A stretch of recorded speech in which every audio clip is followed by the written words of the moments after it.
सबको जय मसीह की। आज के शाम में आप सभी का स्वागत है। तो आइए प्रार्थना करते हैं। शुरू करने से पहले पवित्र परमेश्वर, हम धन्यवाद करते हैं, हम आपकी महिमा करते हैं राजा, आपकी प्रशंसा करते हैं। अनुग्रहकारी दयालु परमेश्वर, धन्यवाद करते हैं कि आपने हमें ये दिन दिया है, एक और समय दिया पिता। हाँ पिता, आपने अभी तक हमें प्रोटेक्ट किया, संभाला, उसके लिए हम धन्यवाद करते हैं। आप बातें करो पिता, आपके वचन हैं, आप अभिषेक करो यीशु मसीह के नाम से, आमीन। इब्रानियों का 4 अध्याय खोलेंगे, वहाँ से कुछ वचन पढ़ूंगा मैं। बोलता है 4:16 बोलता है, इसलिए आओ हम अनुग्रह के सिंहासन के निकट हियाव बांधकर चलें कि हम पर दया हो और वह अनुग्रह पाएं जो आवश्यकता के समय हमारी सहायता करे। तो यहाँ पे लेखक जो है कुछ चीज़ें बातें लिख रहा है। तो मेन क्या बोला कि आओ, हाँ बुला रखे, एक अनुग्रह का सिंहासन है और वहाँ पे बोलते हैं हियाव बांध के जाए, विश्वास से जाना है ना, हियाव बांध के चलें ताकि हम पे दया हो और अनुग्रह पाएँ और आवश्यकता के समय यानी ज़रूरत के समय में हमारी सहायता हो सके। 3 बातें जो खास लिखता है कि हम पे दया हो, हम अनुग्रह पाएँ और क्या है, आवश्यकता के समय, हमारी ज़रूरत के समय हमारी सहायता हो सके। वो कहाँ से सहायता की बात कर रहा है? अनुग्रह के सिंहासन के पास। एक सिंहासन है, वो सिंहासन के पास क्या है, हमें जाना है और वहाँ पे बोलता है हियाव बांध के जाना है, विश्वास से जाना है। हाँ, वहाँ पे कौन है? वहाँ पे परमेश्वर है, स्वयं परमेश्वर है। उस परमेश्वर के पास हमें जाना है, वहाँ पे विश्वास से जाना है, क्योंकि विश्वास बिना परमेश्वर को प्रसन्न करना होना है। हाँ, लेकिन हम एक अनुग्रह के लिए जा रहे हैं, एक दया पाने के लिए, एक सहायता पाने के लिए। कहाँ? उस सिंहासन के पास जा रहे हैं। ये इस तरीके से जैसे बोल सकते हैं कि लाइक जैसे हम कई बार मार्केट जाते हैं, है ना, हम थैला लेते हैं, पैसा लेते हैं, चीज़ें लेते हैं और जाते हैं, हमें कुछ चीज़ें लेना रहता है और हम मार्केट चले जाते हैं। हमें एक विश्वास रहता है कि मार्केट में जो चीज़ हमें चाहिए वहाँ पे है, तो उसमें हमें ये नहीं सोचते शायद नहीं रहेगा, लेकिन हम क्या बोलते हैं, घर से निकलते हैं, मार्केट में है, वहाँ से मैं लेके आता हूँ, है ना। हम विश्वास से जाते हैं उन चीज़ों के लिए और लेके आते हैं। उसी तरीके से हमें इस अनुग्रह के सिंहासन के पास विश्वास से आना है। क्यों? क्योंकि वो है। बोलते हैं, बाइबल बोलता है कि जो उसके पास आने वाले को ये विश्वास करना चाहिए कि वो है, और क्या है, जो उसका इंतज़ार करते हैं, जो विश्वास करते हैं, उन्हें क्या है, प्रतिफल देता है। तो हमें विश्वास से आना है। तो यहाँ पे लेखक वही बोला है, हियाव से आना है, विश्वास से आना है, हमें एक अनुग्रह मिलेगा, हम पे दया हो और हमारी सहायता हो सके। सहायता कहाँ से? परमेश्वर की ओर से। भजनकार बोलता है, मैं पर्वतों की ओर देखूंगा, कौन है मददगार मेरा? हाँ, परमेश्वर हमारा मददगार है, परमेश्वर हमें मदद करता है, परमेश्वर है जो हमें अनुग्रह देता है। तीतुस 2:11 बोलता है कि परमेश्वर का वह अनुग्रह प्रकट है जो क्या है, वो वचन पढ़ेंगे तीतुस का 2:11।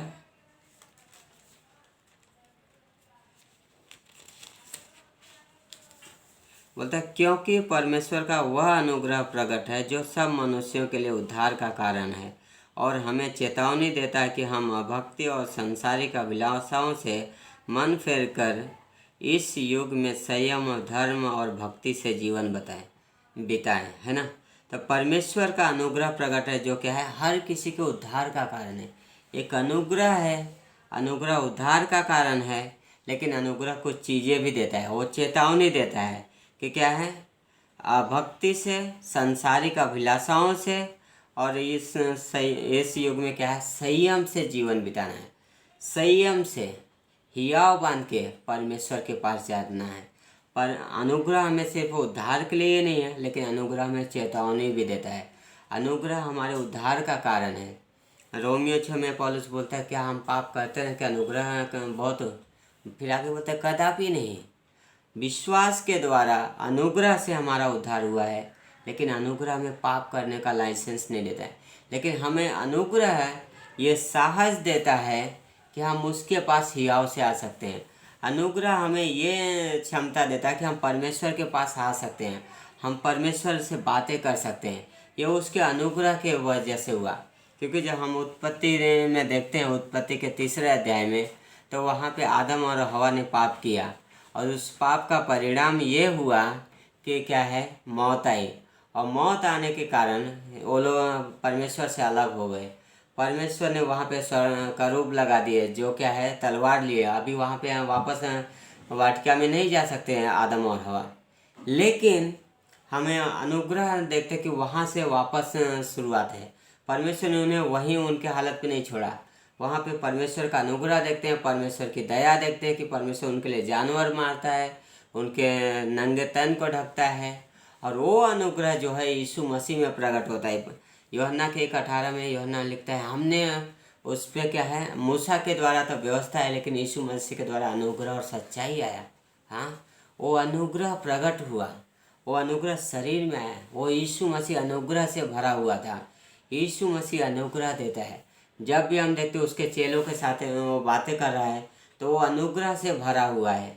वो अनुग्रह देता है। वो अनुग्रह जो हमें इस जीवन में जीने के लिए हमें सहायता करता है। वो अनुग्रह जो हमें अभक्ति से मन फिराने के लिए बोलता है। वो अनुग्रह जो हमें संयम से जीवन जीने के लिए हेल्प करता है।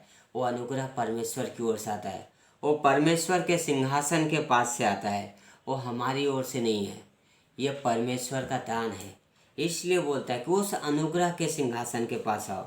हाँ, ताकि हमारी आवश्यकता के समय सहायता हो सके। और दूसरी बात, क्यों हम जा सकते हैं उस सिंहासन के पास? इसलिए क्योंकि वहाँ पे अगर 14-15 पढ़ेंगे तो वहाँ पे बोलते हैं, हमारा ऐसा बड़ा महायाजक है जो स्वर्गों से होकर गया, अर्थात परमेश्वर का पुत्र यीशु। तो आओ हम अपने अंगीकार को दृढ़ता से थामे रहें। और बोलता क्योंकि हमारा ऐसा महायाजक नहीं जो हमारी निर्बलताओं में हमारे साथ दुखी न हो सके, वरन वह सब बातों में हमारे समान परखा तो गया तो भी निष्पाप निकला। हाँ, यीशु मसीह वो महायाजक है जो क्या है, परखा गया, दुख उठाया, लेकिन निष्पाप निकला। और इसलिए क्योंकि उसने दुख उठाया, इसलिए वो हमारी कमजोरियों को, हमारी तकलीफ़ों को, हमारी ज़रूरतों को समझ सकता है। क्योंकि वो इस जीवन में यहाँ पे आके जीवन को जिया है, उस जीवन को देखा है, उसे सब कुछ पता है। इसलिए वो हमें सहायता कर सकता है। वो वैसा महायाजक है जो क्या है, हमारी सहायता कर सकता है। हमें क्या है, विश्वास से उसके पास आना है। वो वहाँ पे है प्रतिफल देने के लिए। वो बोलता है हियाव से आना है, ताकि आवश्यकता के समय हमारी सहायता हो, मदद मिले, सहायता मिले। वो कौन करेगा? परमेश्वर, है ना।